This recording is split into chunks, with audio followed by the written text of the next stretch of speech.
Hello, नमस्कार, आदाब। मैं हूं मोहम्मद अहमद काज़मी, लेकर आया हूं आपका पसंदीदा कार्यक्रम आपके रूबरू।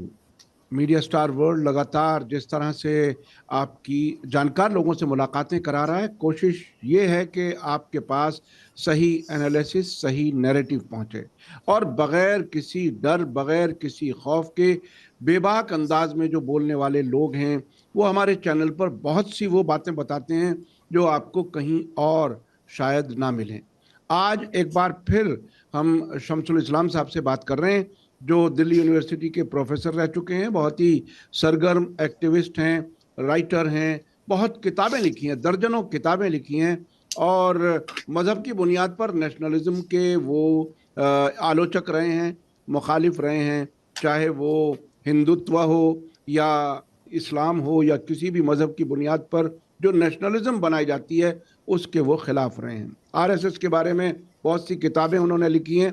आज हम एक बार फिर बात कर रहे हैं। अभी हाल ही में इजराइल के प्राइम मिनिस्टर ने कहा है कि प्राइम मिनिस्टर मोदी मेरे वन ऑफ द बेस्ट, बेहतरीन दोस्तों में से एक हैं।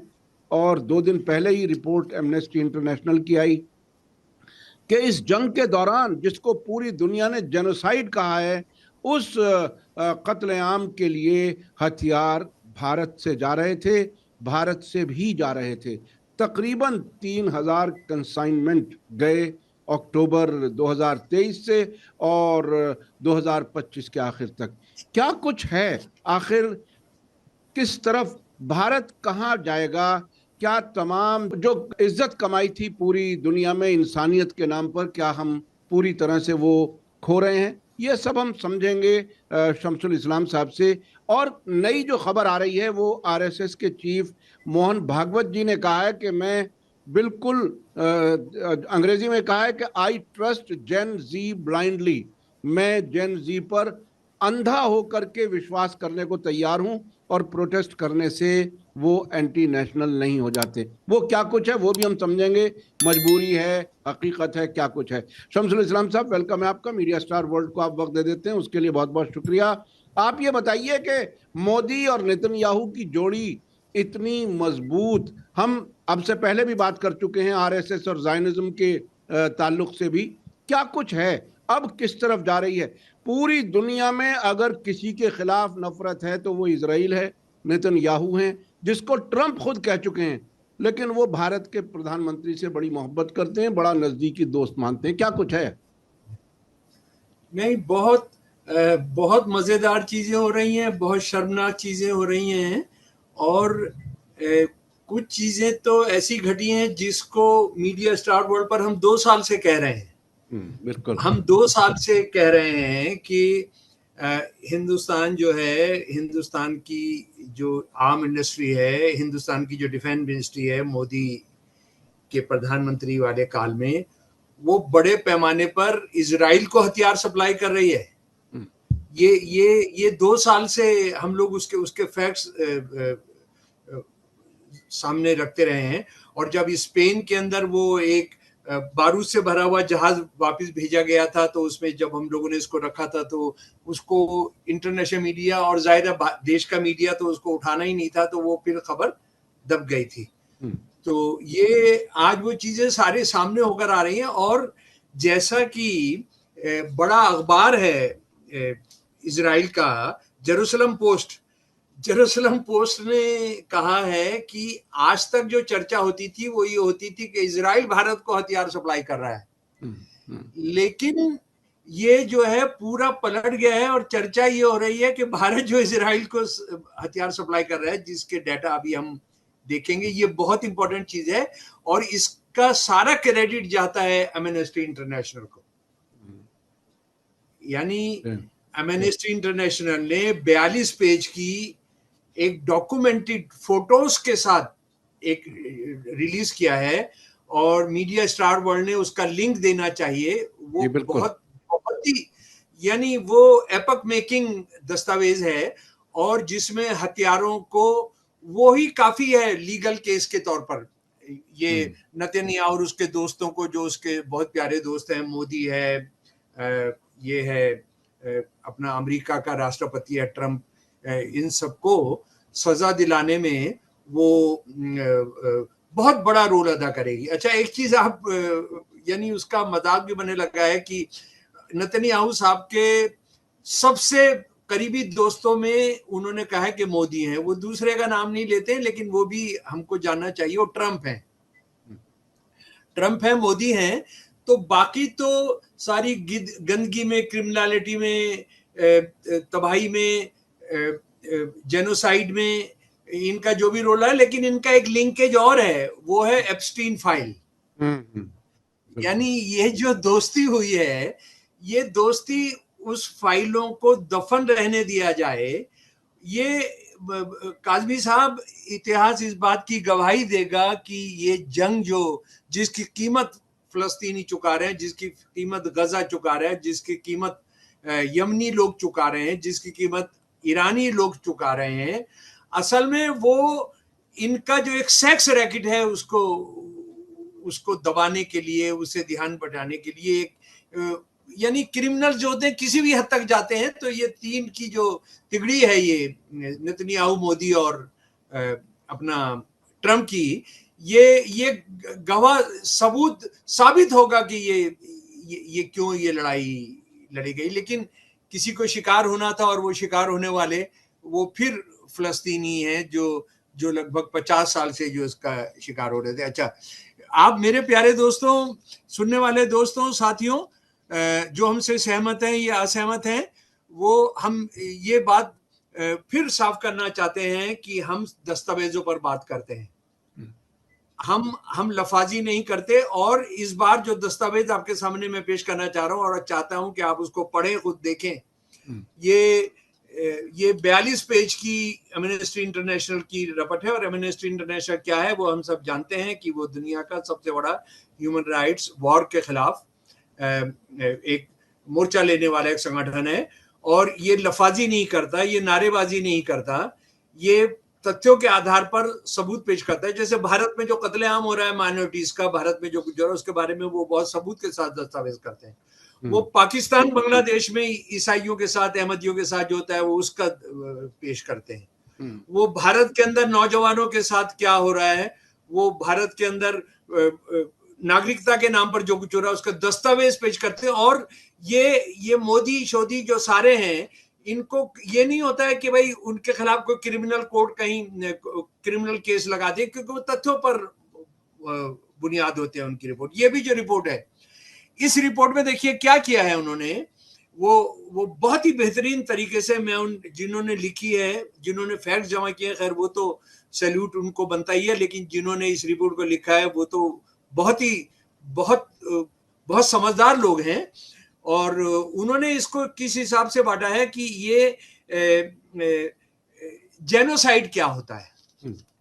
यानी ये जो रिपोर्ट है, ये वो नहीं है, दुनिया में बहुत सारे संगठन कर रहे हैं कि हथियारों की जो ट्रेड होती है, उसके बड़े माने हुए संगठन हैं, दुनिया के बहुत बड़े बड़े संगठन हैं जो इसको करते हैं। लेकिन इन्होंने इसको जोड़ा है कि जेनोसाइड क्या था। उन्होंने बताया कि जेनोसाइड का मतलब होता है कि जब आप किसी जगह के लोगों के नस्ल, उन जो धर्म पर आधारित हो, रेस पर आधारित हो, लैंग्वेज पर आधारित हो, जब आप उनका खात्मा करते हैं, जब आप उनका कत्लेआम करते हैं, उनको मिटा देना चाहते हैं। जेनोसाइड का मतलब होता है। तो उसके लिए कानून है। उसके लिए ये रिपोर्ट देखिए कितनी खूबसूरती से बताती है कि इंटरनेशनल एमनेस्टी ने कहा कि हमने तो दिसंबर 2024 में कहा ही था कि फलस्तीन के अंदर, गजा के अंदर जनसंहार हो रहा है, वेस्ट बैंक के अंदर जनसंहार हो रहा है।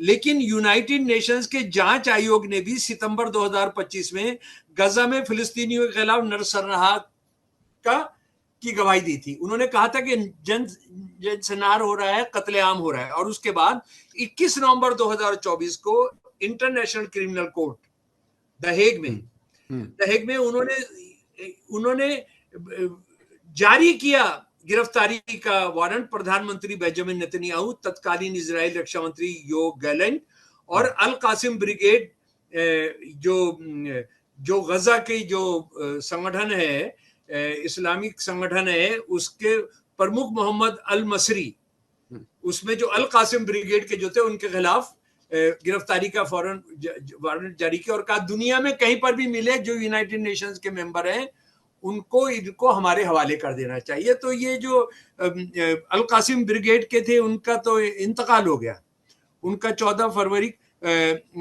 उनका इंतकाल हो गया।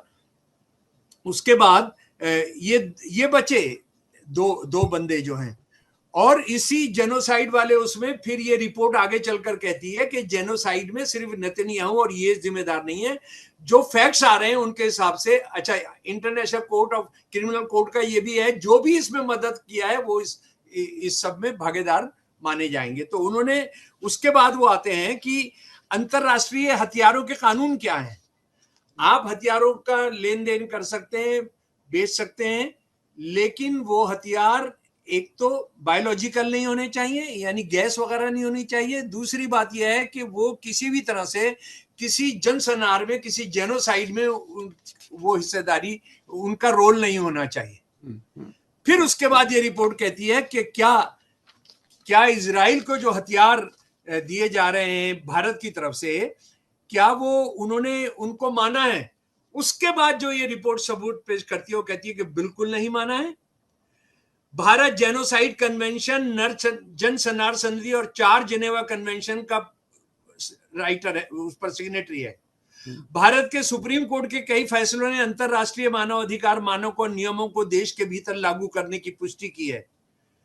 और हमारे संविधान के अंदर जो चौथा भाग है डायरेक्टिव प्रिंसिपल्स साफ कहता है कि अंतरराष्ट्रीय शांति और सुरक्षा को बढ़ावा देना भारत की राज्य का काम होगा। ये रिपोर्ट आगे चल, देखिए भारत के संविधान की पॉलिटी की कितनी जबरदस्त स्टडी की हुई है उन्होंने सुप्रीम कोर्ट के जजमेंट्स की जो स्टडी की है। उन्होंने बताया कि जो शिपमेंट हुए हैं, जो जंग के लिए शिपमेंट हुए, बाकायदा जंग के लिए, उसमें ये सही है कि छोटे हथियारों के 3,90,516 शिपमेंट गए।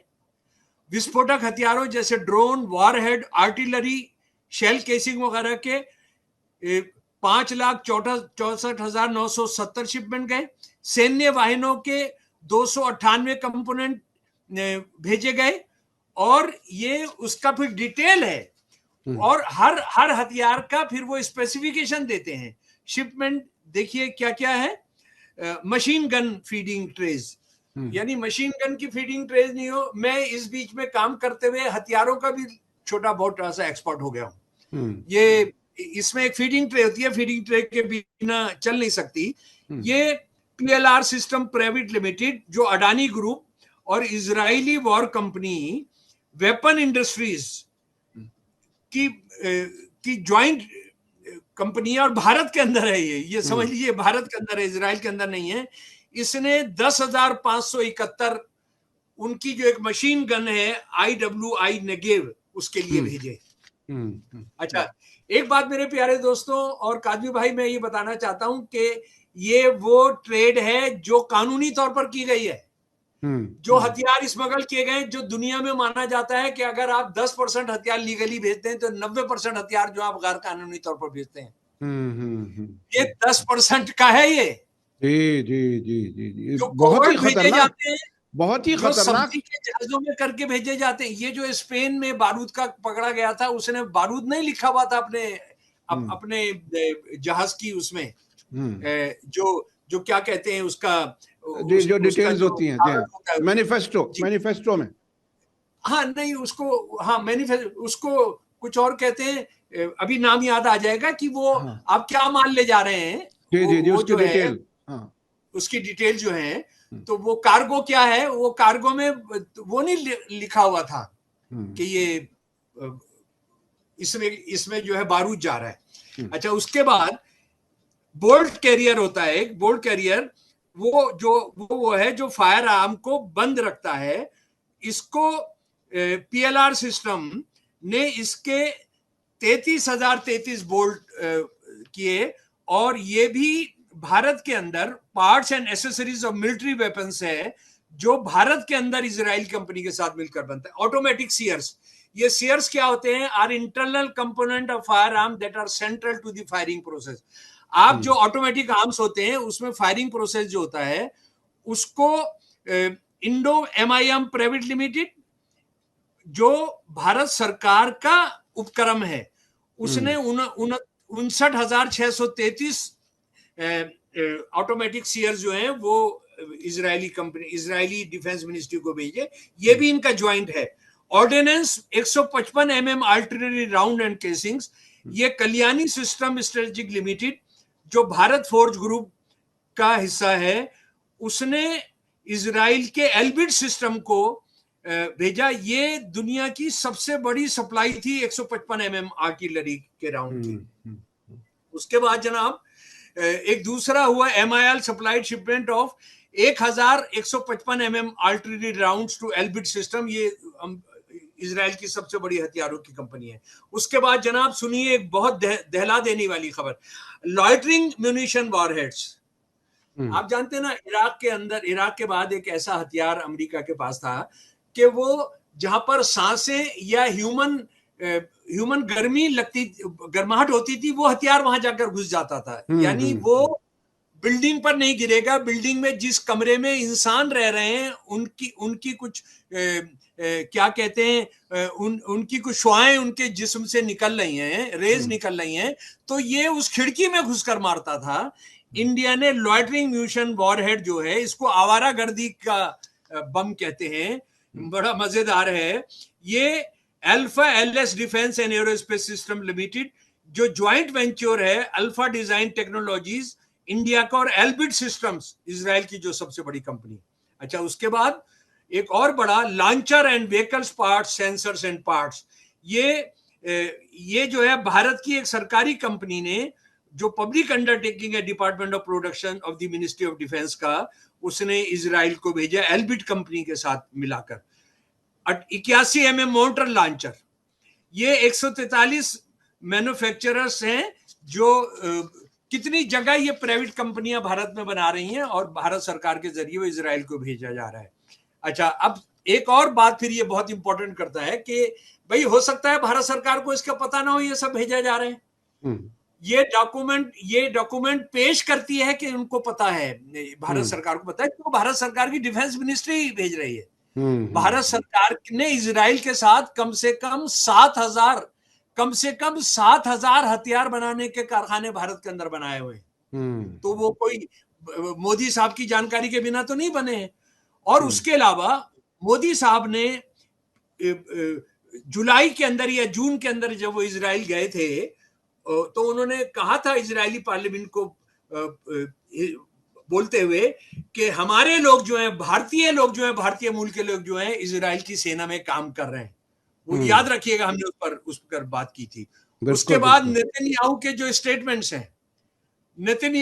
स्टेटमेंट्स हैं, मैं उसका हिंदुस्तानी आपको सुना देता हूं, आपने उसके बात की थी, लेकिन ये जो सारे के सारे हैं, ये RSS से जुड़ा हुआ इंडिया का एक बड़ा चैनल है न्यूज 18। जी। हमें और भी, नेतन्याहू ने कहा कि हमें मोदी जी और इंडिया के साथ और भी साझेदारियां बनानी होंगी। यानी बात बहुत साफ है भारत सरकार के दस्तावेजों से। Forget about United Nations, forget about amnesty international, forget कोई दूसरा ह्यूमन राइट्स का इंटरनेशनल ऑर्गेनाइजेशन को, भारत सरकार के जो अपने डिपार्टमेंट्स हैं वो ऑफिशियली भेज रहे हैं, जो इजराइल के साथ बड़े वेंचर, जो ज्वाइंट वेंचर्स हैं डिफेंस के, वो, और उसको आप ये देखिए कि इजराइल का जो एक बड़ा बात जिसकी मैं बात कर रहा था। आपका कैमरा बंद हुआ है सर? मेरा कैमरा बंद हुआ? हाँ, अब दोबारा शुरू हुआ है, हाँ, तो यहाँ से आप ये दोबारा जो शुरू किया था यहाँ से कर लीजिए, एडिट हो जाएगा। अच्छा, हाँ, यानी भारत सरकार क्या इस जेनोसाइड में शामिल नहीं है, उसका किसी दूसरे से सबूत हासिल करना, ये एमनेस्टी इंटरनेशनल की रिपोर्ट का हवाला देना, उसका जरूरत नहीं है, क्योंकि भारत सरकार के प्रधानमंत्री खुद सेनेट में जाकर, इजराइल की पार्लियामेंट में जाकर बोल चुके हैं कि भारतीय मूल के लोग इजरायली सेना में काम कर रहे हैं।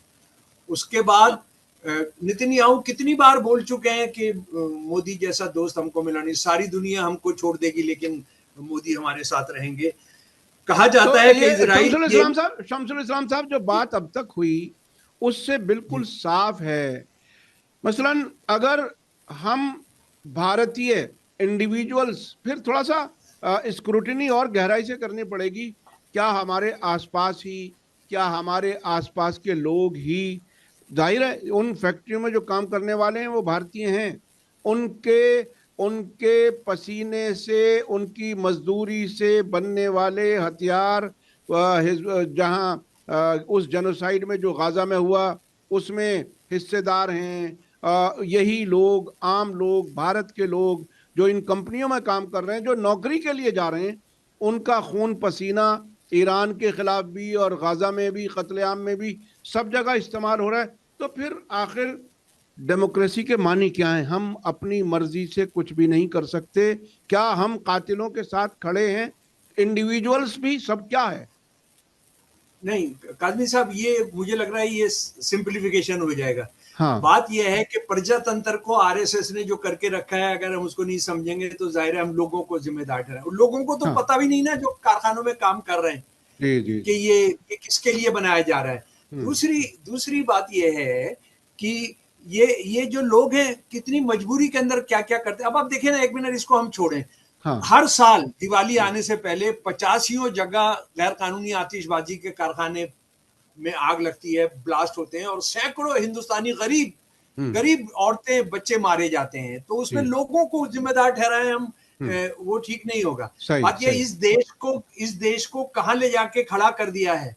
हम्म। इस देश जहां बुद्धा पैदा हुए, गांधी पैदा हुए, भगत सिंह, राजगुरु, सुखदेव, अशफाकुल्ला खान पैदा हुए, जुल्म के खिलाफ लड़ते हुए जान देने वाले लोग, आप उसके साथ क्या कर रहे हैं। अच्छा, हम्म। और ये मजे की बात यह है कि इसराइल का जो अखबार है जेरूसलम पोस्ट, उसने तो ये लिखा है कि मोदी जी ने जो मेक इन इंडिया बनाया था ना, हम्म। उसका सबसे ज्यादा फायदा इसराइल की डिफेंस इंडस्ट्री ने उठाया है। हम्म। हम्म। हम हम हम यहां पर हथियार बना रहे हैं, और इसराइल जो है इंडिया का पहले नंबर का हथियारों का खरीदार है। हम्म। हम्म। हालांकि एक मजेदार बात जिसको हमने पहले भी किया था कि एमनेस्टी इंटरनेशनल का, कि अब इसराइल कितने हथियार खरीद रहा है उसका खुलासा दुनिया में पहली बार हो हम्म। रहा है। तो हम्म। इसको हमको बहुत अच्छे तरीके से समझना चाहिए। ये रिपोर्ट एक और बहुत इंपॉर्टेंट सवाल उठा रही है काजमी जी। हम्म। वो ये है कि इंडियन सुप्रीम कोर्ट ने, वो जानती है कि हमारा जेनोसाइड के खिलाफ वाले उसमें हमारा हमारा सिग्नेचर है। हम्म। हम इंटरनेशनल ह्यूमैनिटी जो कॉन्वेंट है, हम उसके सिग्नेटरी हैं। हम्म। और सुप्रीम कोर्ट को तो पता होना ही चाहिए, लेकिन सुप्रीम कोर्ट ने जब 9 सितंबर 2024 को 24 सिविल सर्वेंट्स और स्कॉलर्स, एक्टिविस्ट वगैरह ने जब वो लेकर गए सुप्रीम कोर्ट के सामने, के जनाब ये कत्लेआम में भारत के हथियार इस्तेमाल हो रहे हैं, 2024 की बात कर रहा हूं जनाब, दो साल हम्म। पहले हम्म। लेकर गए, तो सुप्रीम कोर्ट ने कहा, जरा बताइए क्या मजाक उन्होंने उड़ाया। उन्होंने मजाक ये उड़ाया कि इसराइल एक इंडिपेंडेंट कंट्री है, हम उसको कैसे मजबूर कर सकते हैं कि हम हथियार ना खरीदे। अरे हम्म। सवाल तो उठ रहा था कि इंडिया को आप बोलिए, हम्म। इंडिया को आप हम्म। बोलिए तो हथियार ना बेचे। इस तरह से मुझे डर लगता है, डर नहीं लगता बल्कि मुझे पूरा यकीन है कि सुप्रीम कोर्ट के वो जो जज थे जिन्होंने फैसला दिया, वो भी जेनोसाइड कानून के तहत मुजरिम माने जाएंगे, हम्म। वो भी हम्म। मुजरिम माने जाएंगे जनाब। जी जी जी। ना सिर्फ मोदी की सरकार, बल्कि हमारे सुप्रीम कोर्ट के जज भी एक तरह से उस गुनाह में हिस्सेदार हैं, ये बात आप कह रहे हैं। जी और जी इस सब के दरमियान अभी दो दो चार दिन पहले जो भारत सरकार ने जो सफाई पेश की थी, वो भी बहुत इंटरेस्टिंग थी कि हमने जो हथियार बेचे हैं वो कानूनी तौर पर बेचे हैं, भारत के कानून जी के हिसाब से, और दोनों मुल्कों के बीच में जो संधियां हैं, समझौते हैं, उनके तहत बेचे हैं। ये नहीं कहा कि हम जेनोसाइड में हिस्सेदार हैं। ये बहुत ही हाँ, नहीं, और दिलचस्प उसके है। बाद एप्स्टीन में भी तो सब कानूनी तौर पर ही किया है ना इन्होंने, जी जी कुछ भी जी गलत जी। नहीं किया। हम्म। हम्म। कुछ भी तो इन्होंने गलत नहीं किया है जनाब। हम्म। तो ये जो चीजें हैं कितने साल कितने दबेंगी, लेकिन ये खत्म नहीं होंगी, ये मरेंगी नहीं। लोगों का खून, शहीदों का खून जो है वो वो जम जाएगा, वो धुल जाएगा। लेकिन हत्यारे जो हैं उनको खोज खोज कर हम्म। आईसीसी, हम्म। नहीं तो लोग हिसाब किताब करेंगे। लोग देखिए, हिसाब। जी। शासक वर्ग जो हैं, ये नेतन्याहू, ट्रम्प, मोदी जैसे लोग ये फैलाते हैं अनारकी, लेकिन अनारकी का खुद भी फिर ये शिकार होंगे एक दिन। इससे उनको कोई कोई बचा नहीं सकता है। जी। बिल्कुल बिल्कुल और बिल्कुल। लेकिन इसी बीच में देखिए जो तमाम दुनिया के अंदर इजराइल के खिलाफ जो हो रहा है और गजा के अंदर इजरायली नौजवान क्या कर रहे हैं उसका मैं एक इतना मतलब इतना जोश से भर देने वाला, इतना गर्माहट देने वाला इस खराब स्थिति में भी है। एक किताब आई है भाईजान, उस किताब का नाम है Gaza in the time of genocide, every moment is the life. ये किताब आई है और ये अंग्रेजी और अरबी के अंदर है। इस किताब को मैं फिर नाम बताता हूं, from every moment is a life, हर पल जो है वो जिंदगी है। जो सब कुछ तबाह कर दिया गया, सब कुछ मिटा दिया गया, 85,000 लोगों को मार दिया गया, जिसमें ज्यादा बच्चे हैं। कोई स्कूल नहीं छोड़ा गया, कोई अस्पताल नहीं छोड़ा गया, कोई कुआं नहीं छोड़ा गया। ये एक महिला है जो इराक रहती हैं और लेबनान रहती हैं, इनका नाम है सुशान अबुल हवा। इन्होंने क्या किया कि मैं अपने फिलिस्तीन लौटूंगी और वहां के जो नौजवान उनके बीच में कि वो कहानियां बताएं जो उनके दौर की हैं।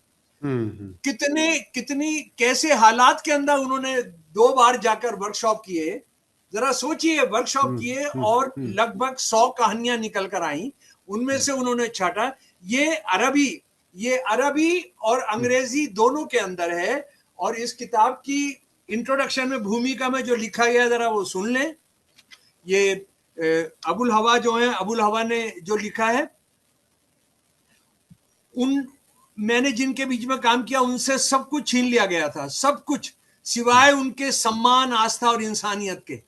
सब कुछ छीन लिया था, लेकिन उन्होंने सम्मान, आस्था और इंसानियत नहीं छोड़ा था जी। उनके बीच में अक्सर खुद को छोटा महसूस करती थी।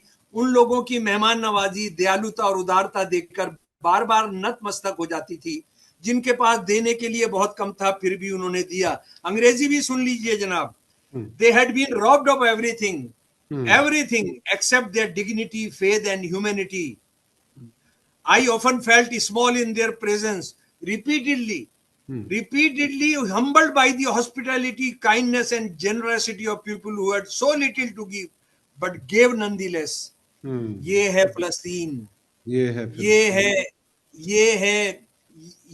है गजा। वाकई मैंने पिछले दिनों एक वीडियो देखी थी साहब, मैं बीच में आपको रोक रहा हूँ। गाजा से बच्चों का जो डिग्री देने का एक फंक्शन था, बिल्कुल तबाह हुई बिल्डिंग में, और उसमें बच्चे, बच्चियां, लड़के, लड़कियां 96-98% तक पास करके निकल रहे हैं और उनके चेहरों पर खुशी है।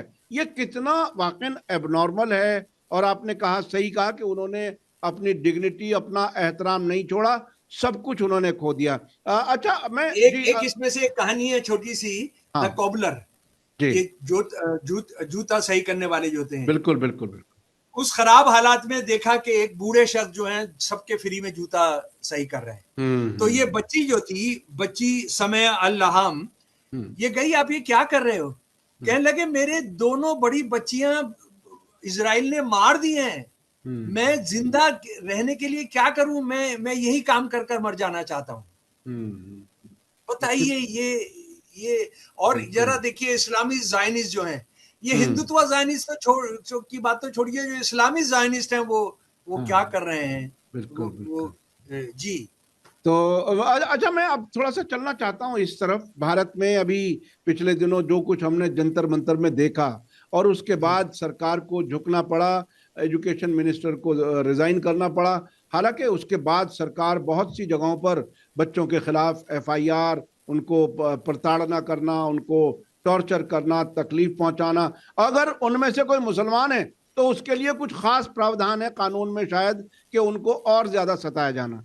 लेकिन अचानक एक चीज आई, एक बयान में आज ही पढ़ रहा था अखबार में कि मोहन भागवत जो है वो जेन जी के बारे में ये कह रहे हैं कि मैं बिल्कुल आंखों पे पट्टी बांध करके ब्लाइंडली मैं उन पर यकीन रखता हूं और उनके प्रोटेस्ट करने से वो एंटी नेशनल नहीं हो जाते। क्या कोशिश है आखिर इसमें, क्या कहना था? देखिए, बहुत बहुत मजेदार और शर्मनाक और हंसी भी आ रही है आपको कि ये बंदा जो है RSS 100 साल से काम कर रहा है, 100 साल से काम कर रहा है ना, तो इसने सैकड़ों पीढ़ियों को, मतलब कम से कम 25-30 पीढ़ियों को तो दिया होगा। इनको एक 75 साल का आदमी मिला है नौजवानों से बात करने के लिए। यानी हमारे इसके अंदर उनको इससे पहले x x gene x generation है, वाई जनरेशन है, उसमें से कोई आदमी नहीं मिला। अभी पिछले महीने ये दिल्ली यूनिवर्सिटी आया था औरतों को ये बताने के लिए कि अच्छी मदर कैसी होती है।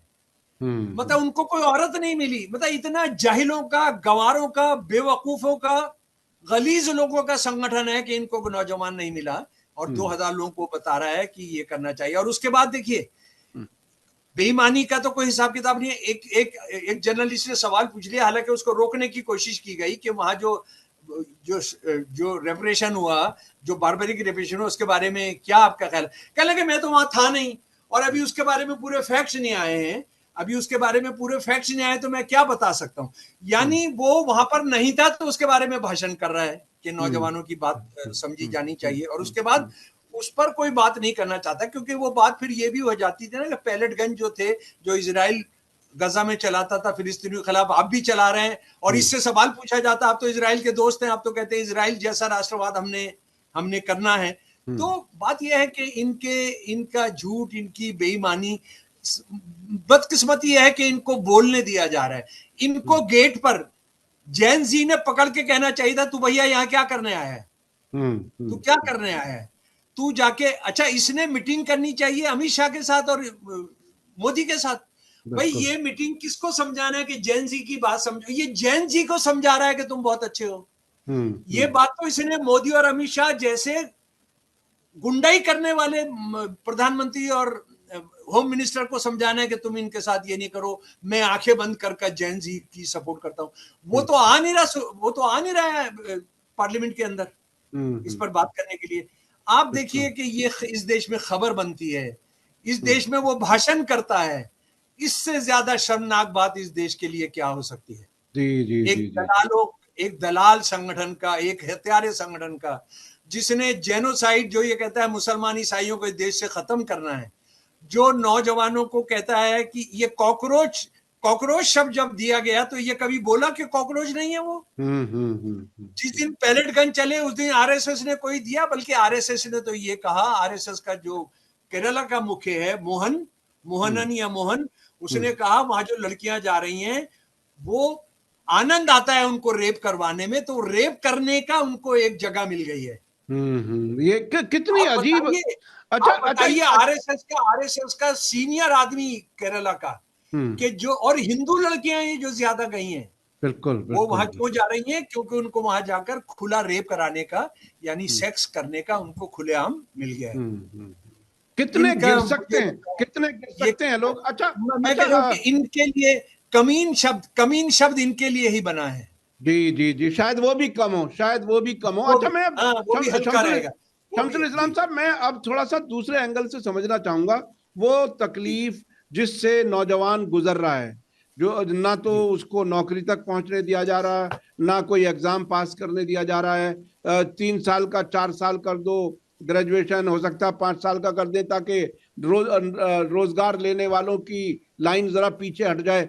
ये सारी कोशिशों के बीच जो इस वक्त जेन जी है, जिनको अब तजर्बा हुआ है एक बड़े आंदोलन का जंतर मंतर से, और न जंतर मंतर सिंबॉलिक था, उसी तरह के जंतर मंतर देश के कई शहरों में थे, कई शहरों में।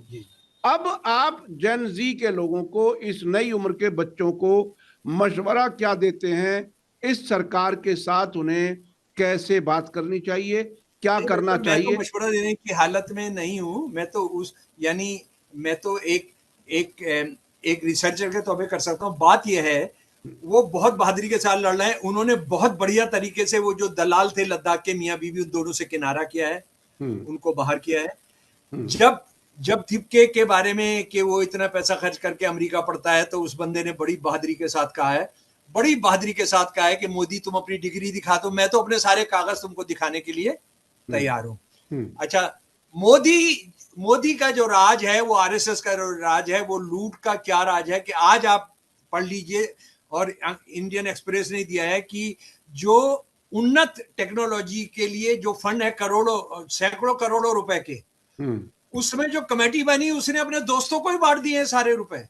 सारे रुपए, सैकड़ों करोड़ रुपए अपने अपने अपने दोस्तों को बांट दिए हैं।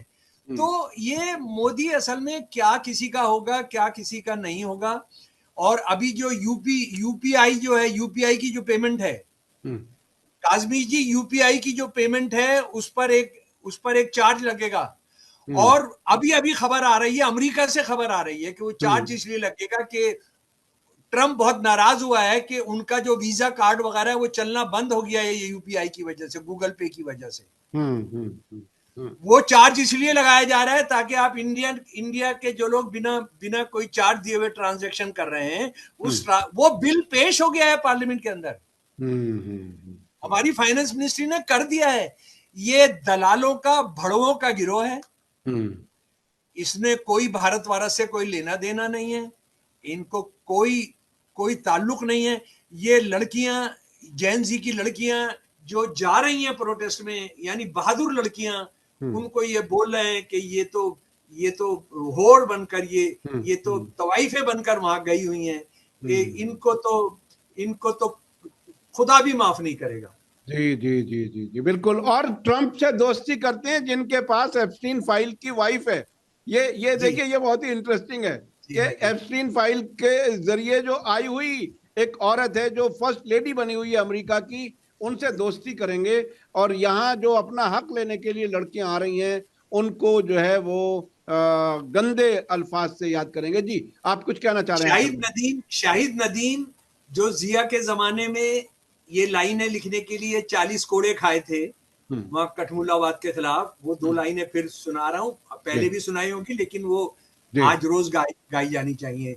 इंसान अभी तक जिंदा है, जिंदा होने पर शर्मिंदा है, जिंदा होने पर शर्मिंदा है, इंसान अभी तक जिंदा है, इंसान अभी तक जिंदा है।